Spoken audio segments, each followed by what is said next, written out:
Chris, Ben, thank you both so much for taking the time to talk with me today about Renfield. It's been a very, very exciting process seeing Universal kind of go through a reboot, if you will, of how to handle classic horror movie monsters on screen now. Chris, can you first start off with explaining what was the idea to kind of center this around like a codependent relationship instead of like a straight remake, which is what we typically see within the marketplace? Yeah, I mean, we're really lucky that Universal, kind of allowed us to have sort of a cockeyed point of view on the Dracula story and not do something that's sort of a typical, kind of a typical Dracula story, whether it's an origin story or just watching him, sort of in modern times go after victims and that sort of thing. But allowed us to take a side character, Renfield, who is, been Dracula's servant for 90 years, and he's in, this toxic relationship. And at the beginning of the movie, he's got this moral dilemma that he's been faced with, and he realizes he's got to get out, but doesn't really know how. And the fact that, we're able to make a movie like this that is, that just has a unique spin on this story. I really feel lucky that they allowed us to do this and allowed us to do it as an R-rated movie and spend money on practical effects and all that kind of thing, to be able to be playful and funny in the way that we build the characters around Renfield and Rebecca and Dracula. Allowed us to hire Cage to play Dracula. I mean, there's very there's very few people.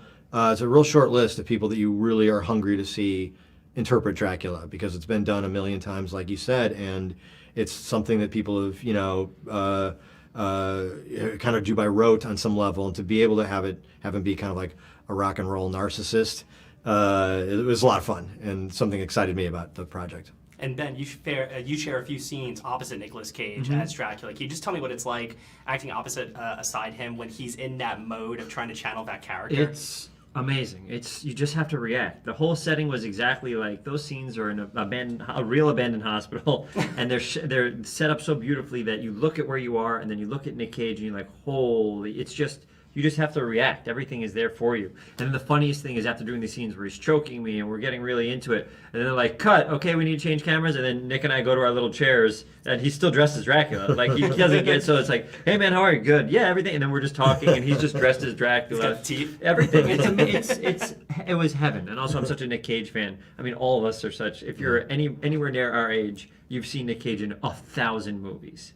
So it was just a pleasure, and then to talk to him was even better. Absolutely. And Chris, you were mentioning before, the studio let you do an R-rated version of this, lots of gore, lots of violence, action. Ben, you get involved physically in the third act of this film. Yeah. Can you talk about working with Chris to coordinate some of those fight scenes and what that was like? Yeah, I mean, the first thing was, Chris is like, go watch Mean Streets, watch Donnie Brasco, and I watched all those things, and then we realized that I'm not those people. I have those posters on my wall. So I'm trying to be those people, which I think was a really fun thing. So the idea that I get to do some of these action sequences is, it's incredible. And we kind of, with Chris McKay and Chris Brewster, who's the stunt coordinator, try to find a way to have this person who's not probably totally skilled at hurting people, but like is trying his best to whatever, to do it all. And to have a fight scene where I'm like super powerful. It's like a dream come true. I'm a comic book nerd, so it's like, it's a dream come true to have powers and like be able to throw someone across a room and to try to live in that moment of like being like, okay, what does it feel like to actually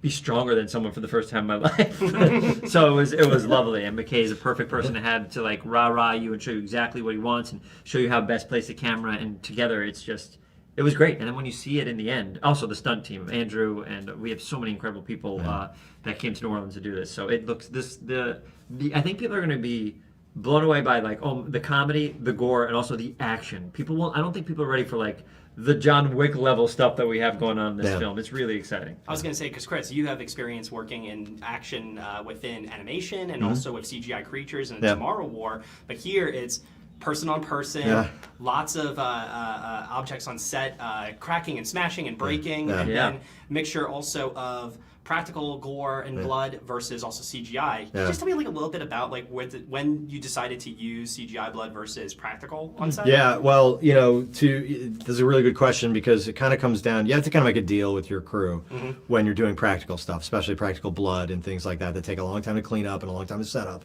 So you really have to kind of roll the first couple of takes without it. Just to sort of, just to see what see what's going to happen on camera, and just and agree that, look, if we nail it on these takes and we don't nail it when we do the practical stuff, we'll just add it digitally later. So that's kind of like just to get everyone kind of on the same page. You just sort of roll the first couple of takes without it, get everything kind of dialed in, and then on the third and fourth take, you blow everything you've got, and and that's. To me, working practically, it's something that Ben has said, a few times, where, it's like you're in the room with the stuff happening. There's nothing wrong with shooting stuff green screen, and we've all shot green screen stuff, but I like to go to locations and bring the actors.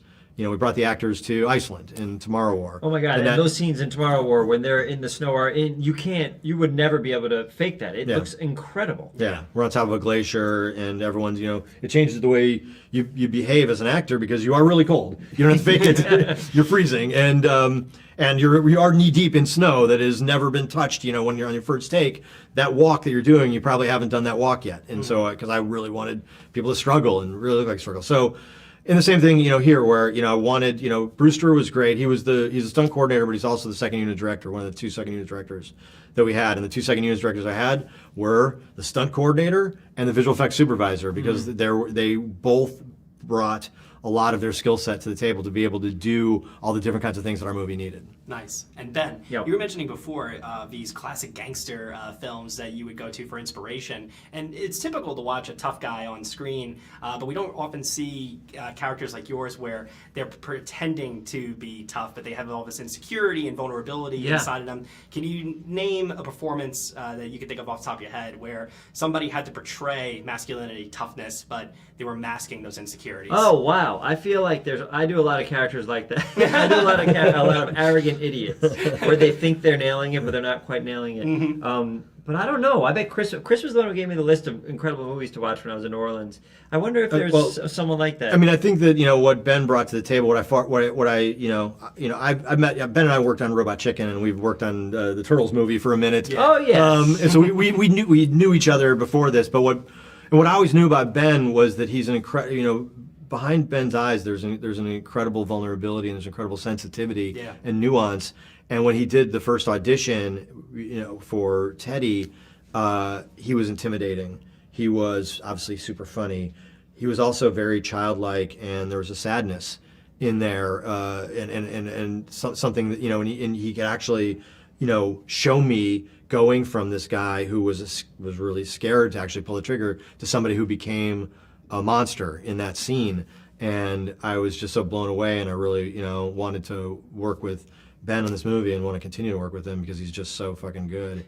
Chris gave me so much confidence too. I remember doing those auditions, and also, by the way, it's during a time when we're doing callbacks with Zoom, so it's like Chris is giving me direction over a computer, and I'm in my little office, and I'm like doing these scenes. But even then we found ways to get really cool moments, like me acting into a camera where I can see other people's faces, and like.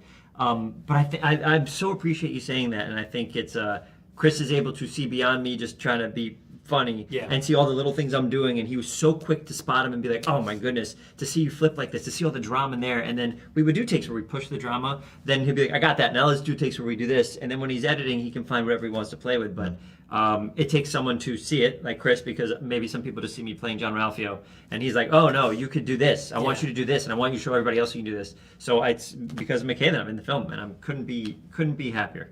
And as we wrap up here, I just want to know what can we look forward to next from the two of you on the horizon? Oh, let's do a movie together. Yay! What big movie? I'm gonna go watch Ben do improv because he does amazing. His shows are amazing, and I'm a huge fan of what he does when he does these long form storytelling improvs. So I love that he makes real characters in these shows, and it's so fun. I've never laughed harder than when I've watched Ben on his Netflix shows. So the first thing I'm going to do when I have some free time is try to go watch Ben. I can't wait to give him tickets. I mean, he's been busy for so long. I do this tour called Ben Schwartz and Friends now. We're playing Radio City Music Hall in September, which is a 6,000 person venue, and it's like, I can't wait. I'm so excited. And then I'm writing a bunch of stuff right now, so we'll see if it we'll see if it all works out. But so far, so good. Awesome. And I'm sure Chris and I will jump on someone again. I hope so. I hope so too. It'd be too fun. We had a really fun time with this, and also creatively, we play together very well. That's great. Gentlemen, thank you so much for your time. I really appreciate it. Thank you, man. Congrats, your first one. Hey, you nailed it. Thank you, Matt. Matt, you did great. Congratulations.